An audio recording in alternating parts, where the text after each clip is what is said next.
श्रीमद् रामायणे सुन्दरकाण्डे पञ्चदशः सर्गः।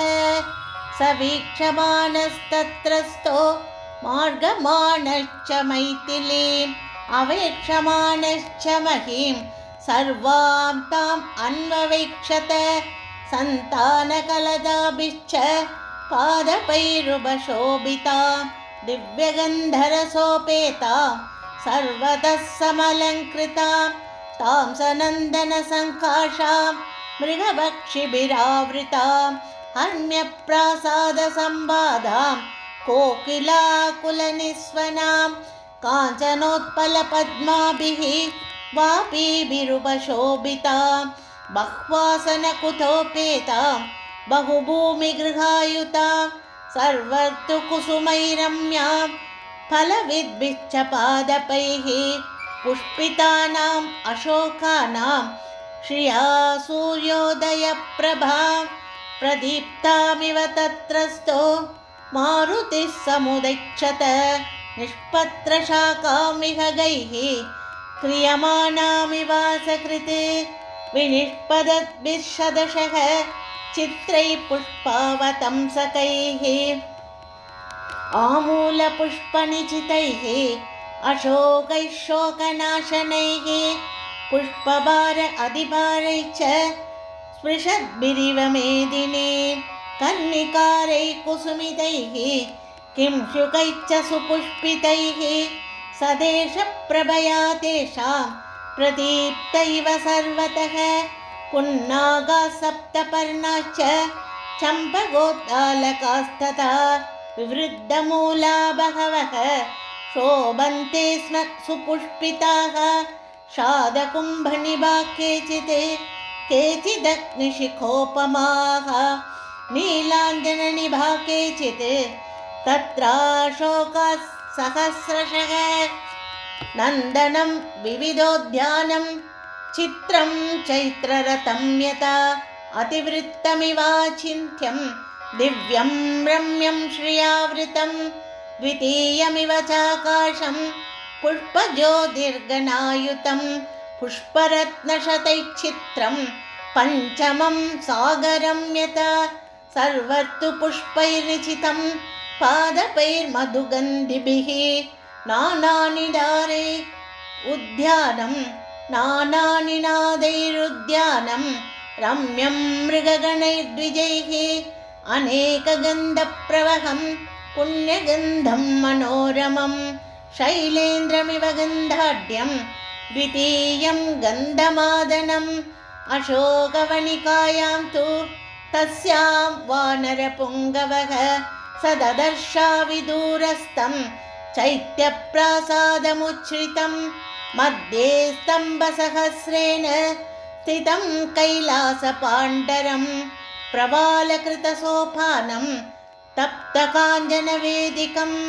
मुष्णन्तमिव सक्षुंषि द्योतमानमिव श्रिया विमलं प्रांशुभावद्वात् उल्लिकन्दमिवाम्बरं ततो मलिनसंवीतां राक्षसीभिः समावृतां उपवासकृशां दीनां निष्वसन्तीं पुनः पुनः ददर्श शुक्लपक्षातौ चन्द्ररेखामिवामलां मन्दं प्राख्यायमानेन रूपेण रुचिरप्रभां विनद्धां धूमजालेन शिखामिव विभावसोः पीतेनैकेन संवीतां क्लिष्टेनोत्तमवाससा सभङ्गामनलङ्कारां विपद्मामिव पद्मिनीं व्रीडितां दुःखसन्तप्तां परिम्लानां तपस्विनीं ग्रहेण अङ्गारगेणेव पीडितामिव रोहिणीम् अश्रुपूर्णमुखीं दीनां कृशाम् अनशनेन च शोकध्यानपरां दीनां नित्यं दुःखपरायणां प्रियं जनम् अपश्यन्तीं पश्यन्तीं राक्षसीगणं स्वगणेन मृगीं हीनां स्वगणाभिवृतामिव नीलनागभयावेण्या जघनं गतयैकया नीलया नीरदापाये वनराज्या महीमिव सुखार्हां दुःखसन्तप्ता व्यसनानामकोविदां तां समीक्ष्य विशालाक्षीम् अधिकं मलिनां कृशां तर्कयामास सीतेति कारणैरुपपादिभिः क्रियमाणा तदा तेन रक्षसा कामरूपिणा यथा रूपा हि दृष्टा वै यथा रूपेयमङ्गना पूर्णचन्द्राननां शुभ्रूं चारुवृद्धपयोधरा कुर्वतीं प्रभया देवीं सर्वावितिमिरादिशः तां नीलकेशीं बिम्बोष्टिं सुमध्यां सुप्रतिष्ठितां सीतां पद्मपलाशाक्षीं मन्मथस्य रतिं यथा इष्टां सर्वस्य जगतः पूर्णचन्द्रप्रभामिव भूमौ सुतनुमासीनां नियतामिव तापसीं निःश्वासबहुलाम्बीरुं भुजगेन्द्रवधूमिव शोकजालेन महता विततेन न राजतीं संसक्तां धूमजालेन शिखामिव विभावसोः तां स्मृतिमिव सन्दिग्धां हृद्यं निपतितामिव विहतामिव च श्रद्धाम् आशां प्रतिहतामिव सोपसर्गां यथा सिद्धिं बुद्धिं सकलुषामिव आभूतेन अपवादेन कीर्तिं निपतितामिव रामोऽवरोधव्यधितां रक्षोहरणकर्षिताम् अबलां मृगशावाक्षीं वीक्षमाणां समन्ततः बाष्पाम्बुपरिपूर्णेन कृष्णवक्राक्षिपश्मना वदनेनाप्रसन्नेन निष्पसन्तीं पुनः पुनः मलभङ्गधरां दीनां मण्डनार्हाम् अमण्डितां प्रभां नक्षत्रराजस्य कालमेघैरिवावृतां तस्य सन्दिदिः बुद्धिः मुहुः सीतां निरीक्षतु आम्नायानामयोगेन विद्यां प्रशिथिलामिव दुःखेन बुबुधे सीतां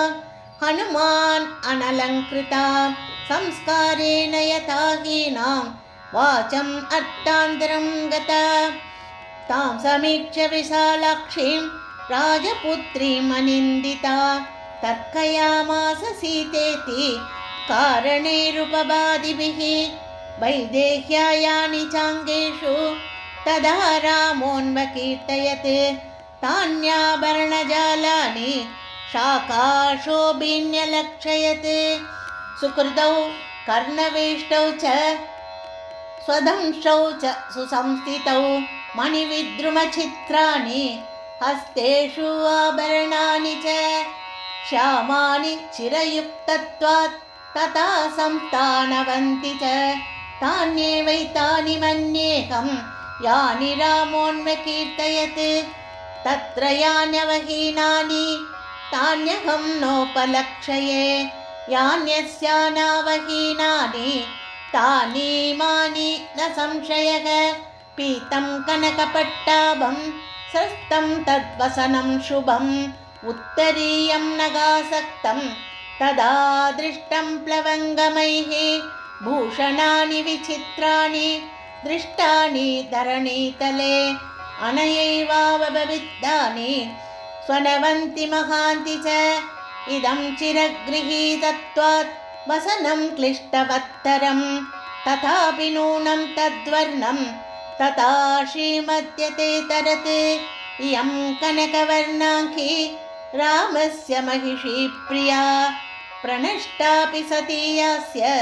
मनसो न प्रणश्यति इयं सा यत्कृते रामः चतुर्भिः परितप्यते कारुण्येनानुशंस्येन शोकेन मदनेन च त्रिप्रणष्टेति कारुण्यात् आश्रितेद्यान्नृशंस्यतः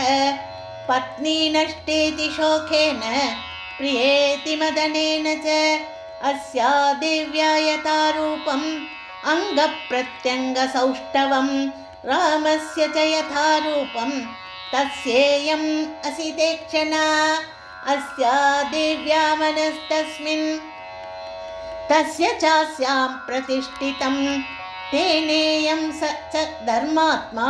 मुहूर्तम् अपि जीवति दुष्करं कृतवान् रामो हीनो यतनया प्रभुः धारयति आत्मनो देहं न शोकेनावसीदति एवं सीतां तदा दृष्ट्वा हृष्टः पवनसम्भवः जगाम मनसा रामं प्रशंस तं प्रभुम् इत्यार्षे श्रीमद् रामायणे सुन्दरकाण्डे 15 सर्गः। श्रीहरये नमः। श्रीहरये नमः। श्रीहरये नमः। जानकीकान्तस्मरणं जय जय राम राम। आञ्जनेयमूर्ति की जय। सद्गुरुनाथ महाराज की